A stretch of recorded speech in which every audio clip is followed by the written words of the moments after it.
Petite anecdote. Souvent, mon fils m'affirme qu'il a essuyé le miroir de la salle de bain, alors que de mon point de vue, il a surtout étalé les traces de dentifrice dessus. Et c'est là qu'on saisit l'importance de bien définir ses objectifs.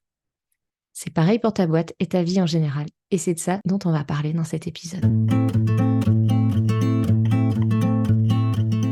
Bienvenue dans La Timonerie, le podcast où on parle gestion du temps, organisation et productivité pour les entrepreneurs soucieuses de leur écologie personnelle.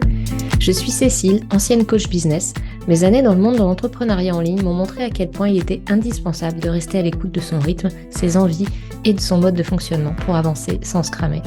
Aujourd'hui, j'accompagne les entrepreneurs et les femmes qui ont des projets à mettre en place leur système d'organisation sur mesure et à se libérer du temps et de l'espace mental. La timonerie sur un bateau, c'est le lieu qui abrite les instruments et appareils de navigation. Et ce que je veux avec ce podcast, c'est te donner les clés pour avancer efficacement et sereinement vers tes objectifs, tout en appréciant le voyage au quotidien. Que tu sois comme moi, de la team très structurée ou à l'inverse de l'équipe super flexible, que tu veuilles bâtir un empire, donner vie à tes 1001 idées ou vivre une vie de slow freelancing en regardant les fleurs ou tes enfants pousser, tu trouveras ici des outils, conseils et partages d'expériences concrets qui te permettront d'avancer en respectant tes aspirations et ton mode de fonctionnement, loin des contraintes et des règles du jeu imposées par les injonctions extérieures.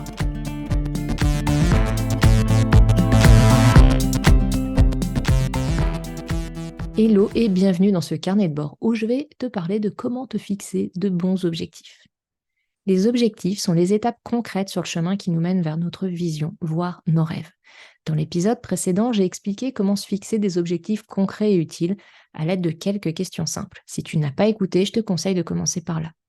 Dans cet épisode-ci, je vais te parler d'une erreur qu'on fait souvent quand on essaie de se fixer des objectifs concrets et mesurables. C'est choisir le mauvais type d'objectif.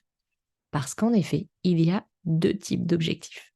Souvent, quand je propose à mes clients et clientes, ou même aux participants à mon traditionnel challenge de fin d'année, que je te conseille fortement de suivre si tu écoutes ce podcast en fin d'année, de poser des objectifs SMART, en particulier sur la partie mesurable, je vois fleurir des objectifs de ce genre.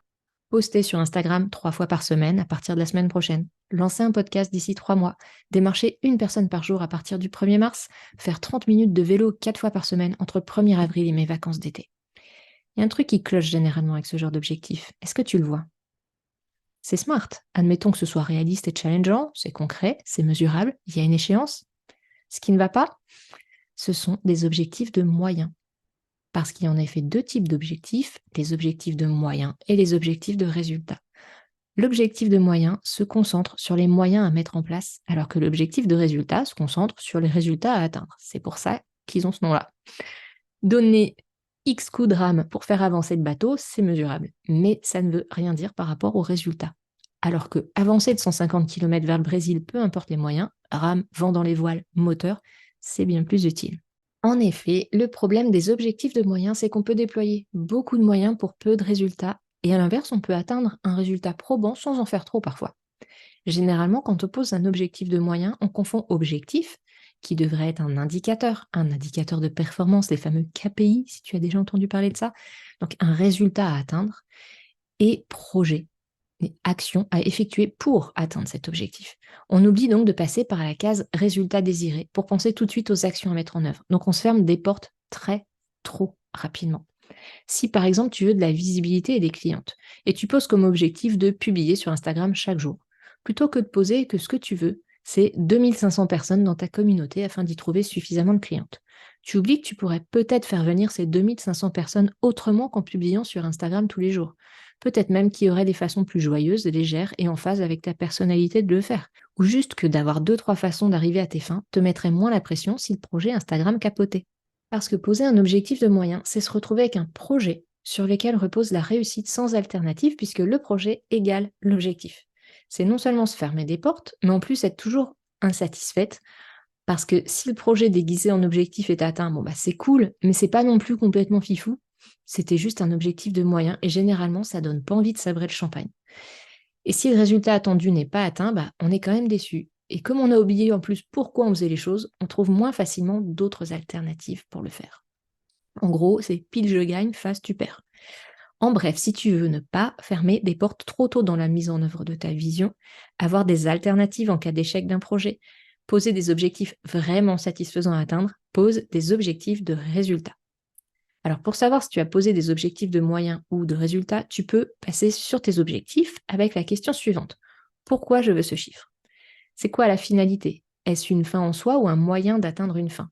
Et si c'est un moyen, du coup, c'est quoi la fin?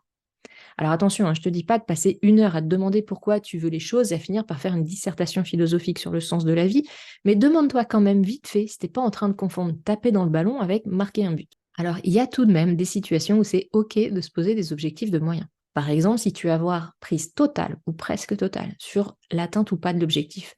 Poster tous les jours sur Instagram, c'est quelque chose qui dépend essentiellement de toi, hors cas de force majeure, alors qu'avoir 2500 abonnés de plus à ta newsletter, c'est moins 100% de ta responsabilité. Une deuxième bonne raison de poser un objectif de moyens, c'est si ton intention initiale, c'est de faire pour faire. Par exemple, si tu veux te challenger en parlant publiquement de ton sujet de prédilection, ou juste de trouver le temps de kiffer en postant sur Insta, faire des posts Insta régulièrement, ça peut être un bon objectif. En conclusion, si l'intention est que la salle de bain soit propre, l'objectif ne doit donc pas être d'essuyer le miroir. Merci d'avoir écouté cet épisode de La Timonerie. Si tu as des questions, des idées à partager ou si tu veux simplement discuter, tu peux me rejoindre sur le blog cecilebayer.com ou sur mon serveur Discord. Tous les liens sont disponibles dans la description de l'épisode. N'oublie pas de t'abonner sur ta plateforme d'écoute préférée si ce n'est pas déjà fait et laisse-moi une note ou un commentaire. Ton retour est essentiel pour améliorer le podcast et le faire connaître. Si cet épisode t'a été utile, n'hésite pas à le partager pour aider d'autres entrepreneurs à découvrir des astuces pour avancer tout en préservant leur bien-être. Prends soin de ton temps, il est précieux et je te dis à très bientôt pour de nouveaux partages dans la timonerie.